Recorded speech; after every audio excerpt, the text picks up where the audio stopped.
Friends, welcome back to our channel SS daily blog. এই যে আমরা দুজনে মিলে বেরিয়ে পড়েছি আমাদের পুচকুকে মা বাপির কাছে রেখে একটু বেরু করার জন্য। আর আজকে আমরা কোথায় যাচ্ছি বলো তো? আজকে আমরা যাচ্ছি ইসকন মন্দিরে, আমাদের এখানে মেদিনীপুরে।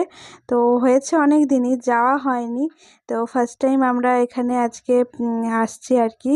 তো ইসকন মানে মায়াপুর এগুলোতে যাওয়ার ইচ্ছে আছে, আমরা যাব পুচকু একটু বড় হলে। তো এখন আপাতত এখানেই এসেছি। তো খুবই ভালো লাগছে এখানটাতে দেখে, ফার্স্ট টাইম এসেছি এখানে। সত্যি মানে কোনো মানে ধর্মীয় স্থানে গেলে সত্যি মনটা খুব ভালো হয়ে যায়, মানে এত শান্তির জায়গা, দারুণ লাগে। তারপর এগুলো সম্পর্কে আমরা একটু জানছিলাম যেগুলো কি এখানে হচ্ছে মান্থলি এই ঠাকুরের উদ্দেশ্যে কিছু দান করার একটা ব্যাপার আছে, তো সেগুলোই আমরা দেখছিলাম, জানছিলাম। তো ইচ্ছে আছে এখানে আবার আসবার। তো আশা করি তোমাদের এটা দেখে খুব ভালো